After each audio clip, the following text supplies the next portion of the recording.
Okay, so some of you wanted to see this little Kubota, and I don't know, I've been neglecting to show it at all. It's a 4310. I believe that makes this thing like a 43 horsepower tractor. I am not a fan of the Kubota tractor.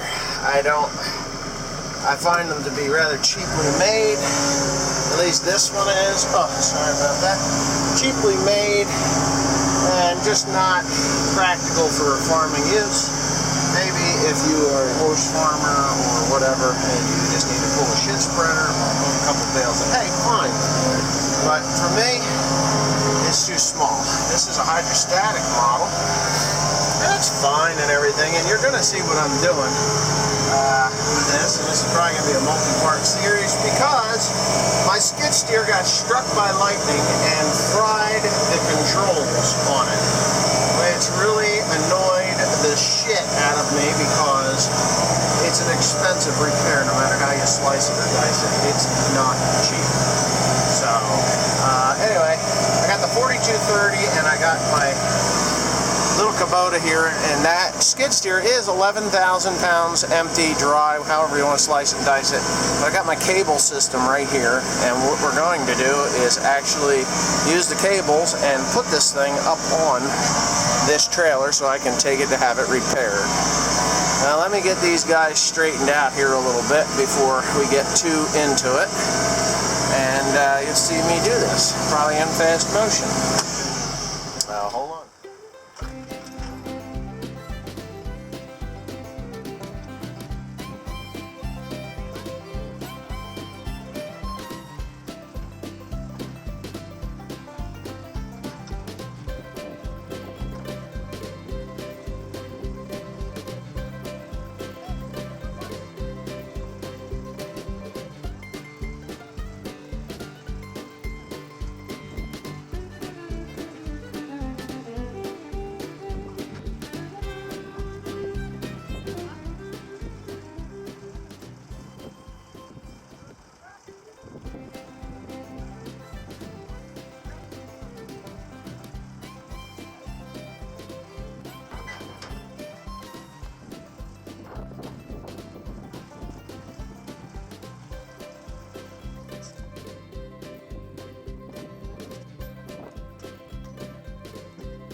Okay, Tim, did we get it?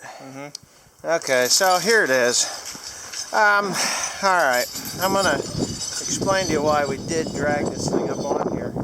I think I already said something about it, but maybe not. Anyway, yeah. The CT332 sat out by the barn, and we had a major storm here the other night. And what happened was, it felt like an earthquake, but it was the biggest bolt of lightning that I had ever heard strike anything in my entire life. And it did something to my controls in this skid steer. Now, that little bastard, without anything in it, no fuel, no oil, no water, no nothing, weighs 11,000 pounds. And that's a lot of weight. So to pull that up on there, you saw us use that pulley system. You probably saw it break too. That's the only way we would have gotten that thing. Was the only way we could get it up on there. They want a lot of money to come out and diagnose the problem with this thing. The joystick that it is telling me that is broke, it's the left-hand Y axis. And of course, this parts man out there, he doesn't know his asshole from a shoe sole. He didn't even know what a Y axis was. I was like, well, it ain't between your wife's legs. But yeah, it is the left-hand joystick control, or even the right.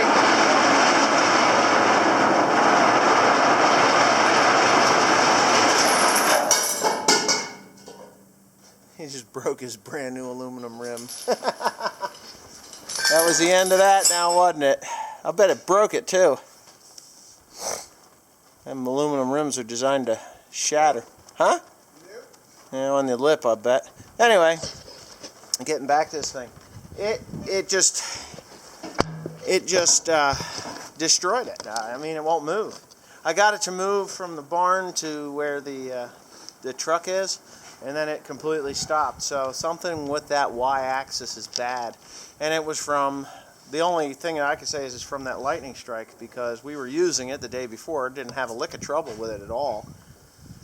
So, yeah, so I'm going to take it somewhere, whether I take it to John Deere Industrial or whether I take it to the regular John Deere dealer.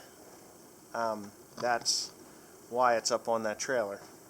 So, because they want so much money to come out and repair it. Now, we just got done repairing this jack this morning, and we didn't want the trailer to sag as we were pulling it up on there, so we put the jack down, and I proceeded to rip off the welds that I had just made to hold the jack up. So, kind of a stupid thing. I just got done repairing it, and you know, so that kind of pissed me off. But I even greased it up and put a new screw in there, made it all right, and then we bent the damn thing. I had to tore it loose over there. What a mess. But anyways, that's all back together again, and it's loaded. And what I'm thinking I'm going to end up doing is actually taking it out there and unhooking the trailer, and that's it. Unhook the trailer, and they fix it while it's on the trailer. I don't have to tear it off of there, which I think will be just fine. So anyway, I hope we got it all videotaped and up on, you know, of us dragging it up on there. We used pieces of an old poly tank to make it slide up on the ramps and everything. It's a real cocksucker if you don't do it right. But anyways, yeah, so that's it. Right, Tim? Yeah. Thanks for watching. Please comment, rate, and subscribe for more. For more.